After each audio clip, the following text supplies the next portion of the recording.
تو خلافت نام ہے اللہ کی حاکمیت کے تحت مسلمانوں کی حکومت کا. یہ تو پہلی ڈیفینیشن ہے، وہ یاد کر لیجیے. اب دوسری بات یہ سمجھ لیجیے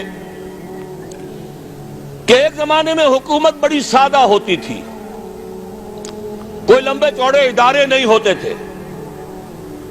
یہ عدلیہ ہے اور یہ مقننہ ہے اور یہ انتظامیہ ہے اور یہ فلاں ہے اور یہ فلاں ہے اور یہ پارلیمنٹ ہے اور یہ کانگریس ہے. یہ چیزیں تو نہیں تھی نا. آج کے دور میں جیسے یہ سائنس کی ایجادات ہیں، یہ ٹیوب لائٹ ہے، یہ کیمرہ ہے، یہ لاؤڈ سپیکر ہے، یہ تو حضور کے زمانے میں بھی نہیں تھے، خلفائے راشدین کے زمانے میں بھی نہیں تھے. لیکن یہ کہ ان چیزوں کو ہم استعمال کر رہے ہیں، اگر استعمال ہے اللہ اور اس کے رسول کی مرضی کے مطابق تو یہ مسلمان ہے. اگر اسی میں گانے نشر کرنے شروع کر دیے جائے، اسی روشنی میں ڈانس کی اور راگ رنگ کی محفل نچا دی جائے تو یہ اس کا غلط استعمال ہے، کافرانہ استعمال ہے. اسی طریقے سے سمجھ لیجئے حکومت اور ریاست کے جو ادارے وجود میں آ چکے ہیں، ان اداروں میں سے جو شے اسلام کے خلاف نہ ہو وہ لے کر صرف 3 چیزیں شامل کر دی جائیں تو خلافت بن جائے گی.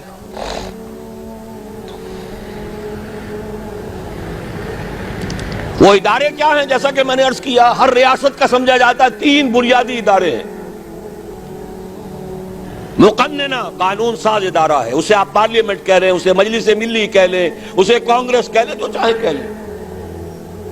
سنگل ہاؤس ہو، ڈبل ہاؤس ہو، لوور ہاؤس، اپر ہاؤس، ایک ہی ہو، یہ ساری چیزیں شریعت ان سے بحث نہیں کرتی. اپنے حالات دیکھیے، جس طرح چاہے کیجئے. پارلیمنٹری ہو، پریزیڈنشل ہو، شریعت نے کسی کو پابند نہیں کیا. اپنے حالات دیکھو، جس طرح چاہو اختیار کرو. یونٹری ہو، فیڈرل ہو، کانفیڈرل ہو. کنفیڈریشن کا نعرہ بھی تو اب دوبارہ لگ گیا ہے نا، ممتاز بھٹو صاحب نے لگا دیا ہے. اس سے پہلے فیڈریشن بے نظیر سندھ کے اندر سب سے بڑی فیڈریشن کی طرف سے دفاع کرنے والی. ایک یونٹری حکومت بھی ہوتی ہے. آج کے ایران میں یونٹری حکومت ہے. صوبوں میں صرف گورنر ہے جو اپوائنٹڈ ہے، کوئی اسمبلی نہیں، کوئی مجلس نہیں. یونٹری حکومت.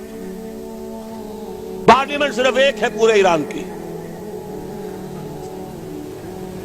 ہاں ان کے ہاں البتہ 2 ہیں، ایک منتخب لوگ ہو کر آتے ہیں عوام سے اور ایک ہے ان کے علماء کی باڈی. لیکن یہ صرف سب کچھ مرکز میں ہے، باہر کچھ نہیں. تو میری باتیں نوٹ کر لیجئے. 3 بنیادی ادارے، مقننہ، عدلیہ، انتظامیہ. 3 بنیادی صورتیں، unitary form of government, federal form of government, confederal form of government, اور پارلیمانی یا صدارتی نظام. ان تمام چیزوں کو شریعت نے کہا ہے کہ مباح ہے، جدھر سے چاہو استعمال کرو. البتہ ایک بات ہے، وہ میری ذاتی رائے ہے، اس میں مجھے کوئی اور اختلاف کر سکتا ہے. وہ میری رائے یہ ہے کہ مغرب میں جو ارتقاء ہوا ہے ریاست کے اداروں کا، ہر ارتقاء کا ایک کلائمیکس ہوتا ہے، ایک انتہا ہے اس کی. اس کا کلائمیکس میرے نزدیک امریکہ کا صدارتی نظام ہے. وہ میں بعد میں عرض کروں گا اس کا سبب کیا ہے. میرے نزدیک امریکہ کا جو پورا کانسٹیٹیوشن ہے، 3 چیزیں شامل کر دیجئے وہ خلافت بن جائے گا. پہلی چیز، اللہ کی حاکمیت طے کر دیا جائے. چاہے دستور کی پہلی دفعہ یہی ہو کہ اس ملک کا نام یونائٹڈ اسٹیٹس آف امریکہ ہے، یا ہم کہیں اس ملک کا نام پاکستان ہے، وغیرہ وغیرہ. لیکن جو بنیادی بات ہوگی، یہاں حاکمیت اللہ کی ہے، انسانوں کی نہیں. Divine sovereignty.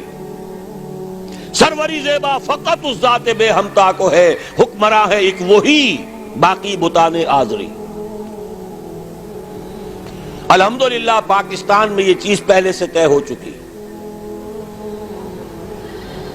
مولانا مودودی مطالبہ لے کر کھڑے ہوئے، مولانا شبیر احمد عثمانی نے ان کا ساتھ دیا، اور خان لیاقت علی خان کے ہاتھوں قرارداد مقاصد پاس ہو گئی 12 مارچ 1949 کو۔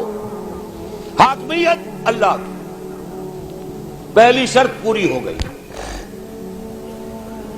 دوسری شرط ابھی تک پوری نہیں ہو رہی، ہڈی پھنس جاتی ہے بار بار۔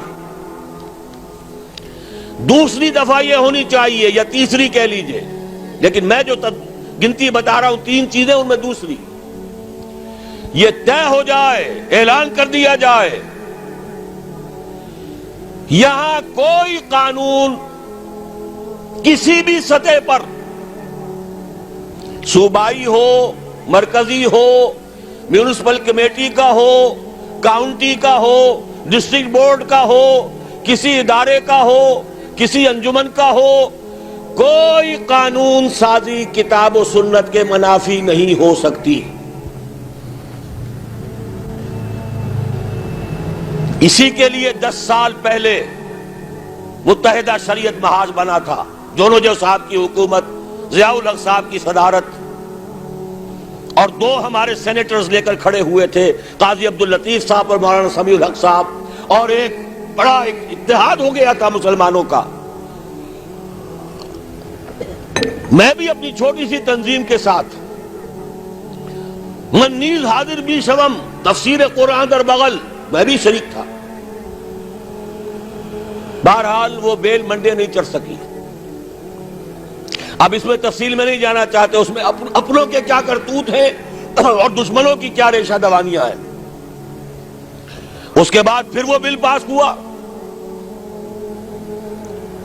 لیکن یہ کہ اس کے بعد نواز شریف صاحب نے نفاذ شریعت آرڈیننس اسے قانون بھی بنا دیا، لیکن یہ طے کیا کہ اس کے لیے دستور کی ترمیم بعد میں آ جائے گی، وہ آج تک نہیں آئی، نواز شریف کی حکومت ختم ہو گئی۔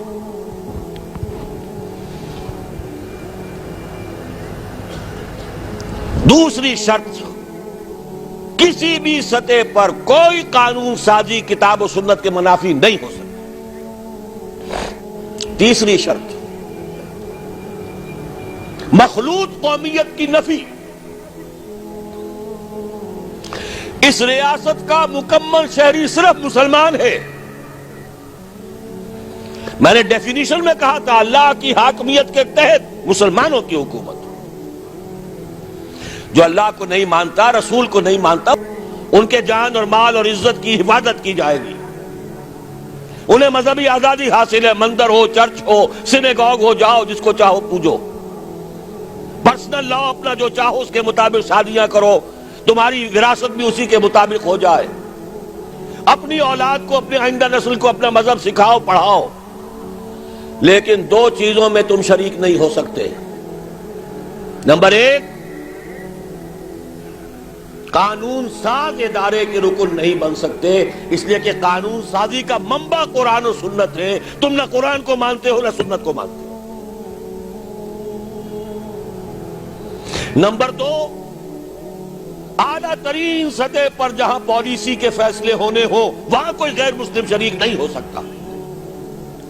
چھوٹی ملازمتوں میں ہو، پروفیشنز میں ہو، کاروبار کرو، ملازمت کرو، فوج میں آؤ، سب کچھ کرو، ڈاکٹرز ہو، انجینئرز ہو، کام کرو، لیکن جو policy, highest level of policy making, وہاں غیر مسلم شریک نہیں ہوگا۔ کیوں؟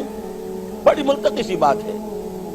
جیسے میں نے کہا، جب قانون سازی کا منبع قرآن و سنت، جو قرآن کو مانے نہ سنت کو، وہ کیسے قانون ساز ادارے میں شامل ہو جائے؟